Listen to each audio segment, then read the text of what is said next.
और friends, welcome to my channel study grow with Shivendra. देखिए, आज हम लोग को SC/ST एक्ट मेंस की क्लास में क्या पढ़ना है कि भाई स्पेशल कोर्ट और एक्सक्लूसिव स्पेशल कोर्ट में क्या अंतर होता है।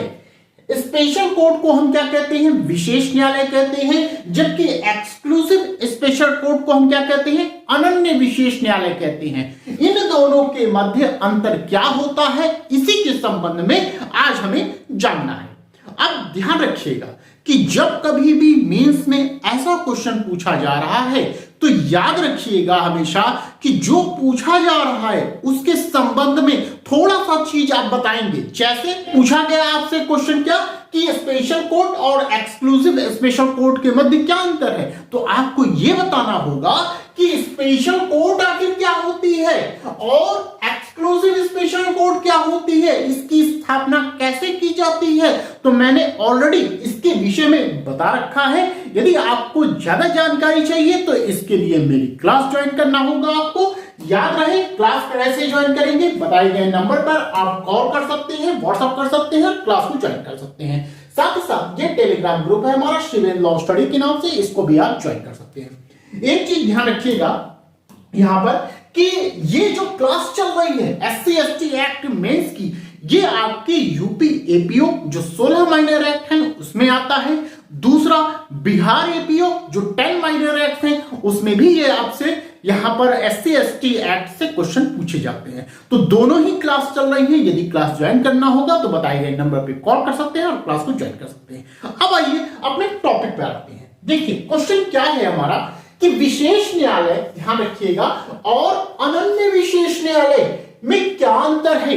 ठीक है, तो हमें पहले क्या जानना है? विशेष न्यायालय के विषय में आप थोड़ा सा बताएंगे, फिर अनन्य विशेष न्यायालय के बारे में थोड़ा सा बताएंगे, उसके बाद आप अंतर पे आएंगे।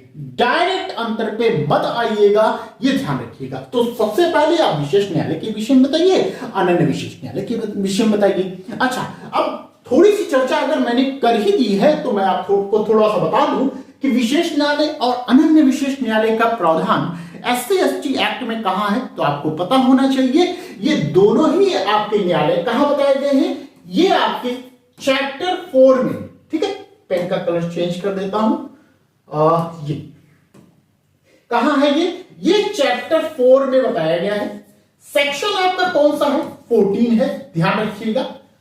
चैप्टर 4 के सेक्शन 14 में ही आपके विशेष न्यायालय और अनन्य विशेष न्यायालय का प्रावधान है। चैप्टर का क्या नाम है? विशेष न्यायालय। आप देखेंगे, ठीक है, इतनी चीजें आप बताएंगे। अब बताएंगे आप कि विशेष न्यायालय और अनन्य विशेष न्यायालय की स्थापना किसके द्वारा की जाती है, तो हमेशा ध्यान रखिएगा ये आपका स्टेट गवर्नमेंट के द्वारा ही इनकी स्थापना की जाती है। अब यहां पर स्टेट गवर्नमेंट को परामर्श लेना होता है। किससे लेगा परामर्श? तो ध्यान रखिएगा कि स्टेट गवर्नमेंट उच्च न्यायालय के मुख्य न्यायमूर्ति के परामर्श से ही ऐसे न्यायालयों की स्थापना करती है। क्लियर? इतनी बात समझ में आ गई।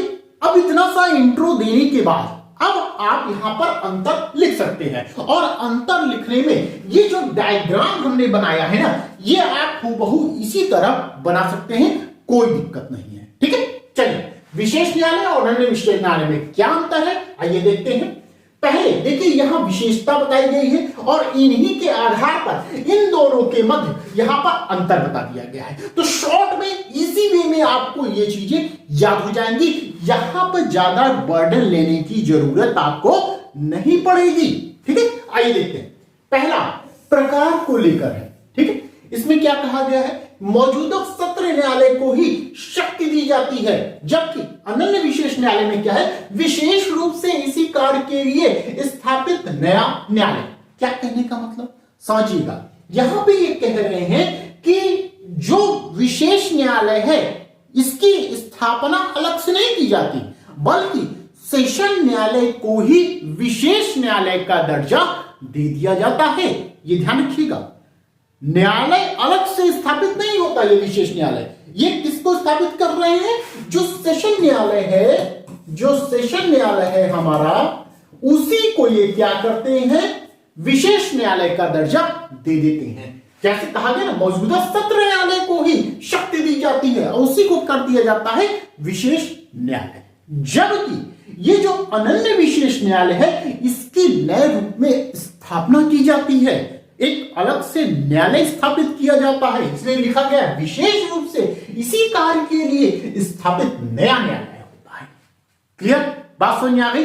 नेक्स्ट आइए, मामलों की प्रकृति के आधार पर आपका यहां पर अंतर बताया गया है। क्या है अंतर? एससी एसटी मामलों के साथ अन्य मामले भी सुन सकते हैं ये विशेष न्यायालय, जबकि अन्य विशेष न्यायालय में क्या है, केवल एससी एसटी एक्ट के मामलों की सुनवाई की जाती है। देखिए यहां पे क्या करें कि जो विशेष न्यायालय होता है उनमें क्या क्वालिटी है, वो एससी एसटी के तो मामलों को सुन ही सकते हैं, उसके साथ साथ जो अन्य आपके मामले होते हैं उनको भी सुनने का इनको राइट दिया गया है। किसको? विशेष न्यायालय को। जबकि जो अनन्य विशेष न्यायालय है, यहां ध्यान रखिएगा नाम लिखा गया है अनन्य।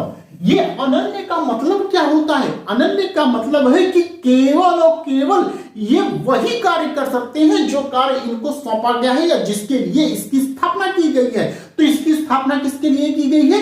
एससी एसटी एक्ट के अंतर्गत आने वाले अपराधों को या मामलों को सुनने के लिए। तो ये केवल एससी एसटी एक्ट के मामले जो है उनको सुनते हैं। क्लियर, बात समझ में आ गई।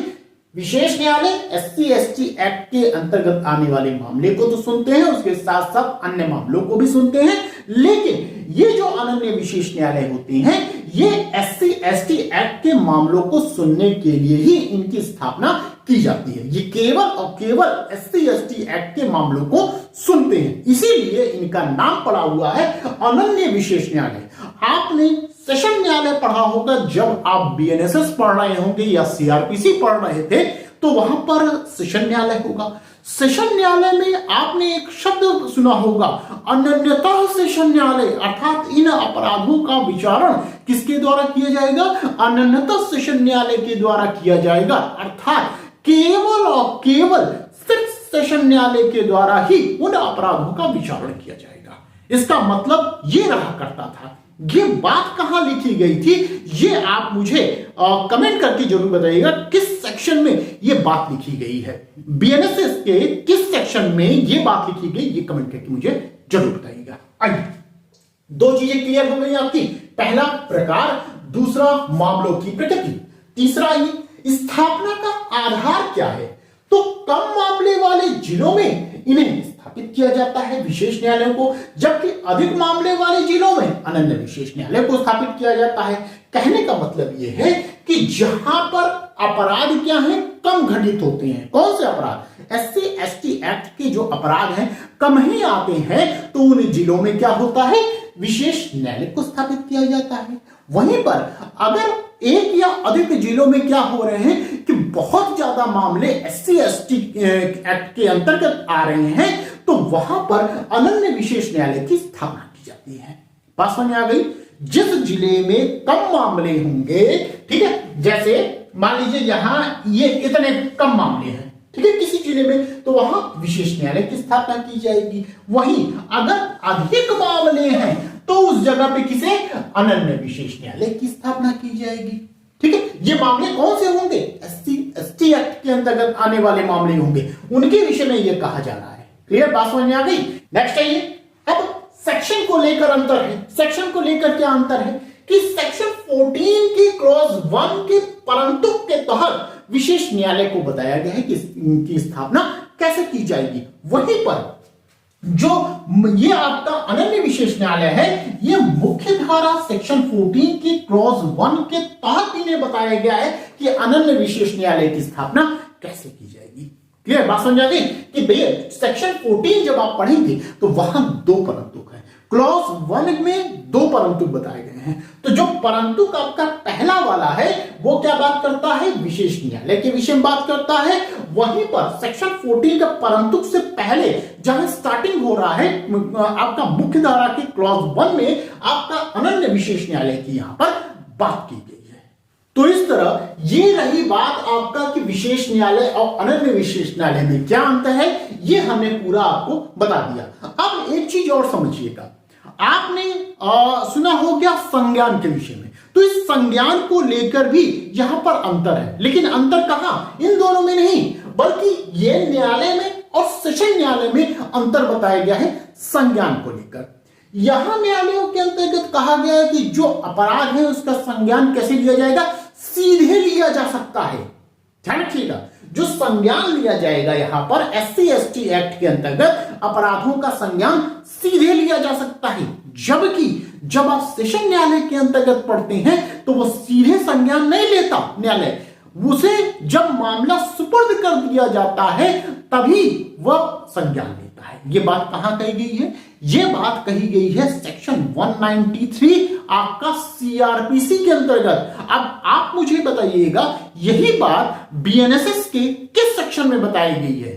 तो इस तरह यह आपका आंसर यहां पर कंप्लीट होता है। आई होप आपको इतनी चीजें समझ में आई होंगी। अगर वीडियो पसंद आई हो तो प्लीज वीडियो को लाइक कर दीजिएगा, शेयर कर दीजिएगा। चैनल पे यदि आप नए होंगे तो चैनल को सब्सक्राइब करना बिल्कुल ना भूलिएगा। साथ ही साथ यदि आपको क्लास ज्वाइन करना है, अगर मेरा पढ़ाने का तरीका आपको पसंद आ रहा है तो आप क्लास को ज्वाइन करके पीछे की क्लासेस अब तक जितना मैंने पढ़ा रखा है वो और आगे जो मैं पढ़ाऊंगा उन सभी क्लासेस को आप ले सकते हैं। कैसे ज्वाइन करना है मैंने बताया अभी आपको कि बताए गए नंबर पे कॉल कर सकते हैं, व्हाट्सएप कर सकते हैं और क्लास को ज्वाइन कर सकते हैं। अब यही क्लास आपका न केवल यूपी एपीओ में काम देगी बल्कि आपके बिहार एपीओ में भी काम देगी। न केवल यूपी बल्कि बिहार बल्कि कोई भी आप एग्जाम देते हैं जहां पर SC/ST एक्ट आता है मेंस में, उन सभी एग्जाम में ये क्लास जो मैं पढ़ा रहा हूं उन सभी एग्जाम में आपका काम देगी।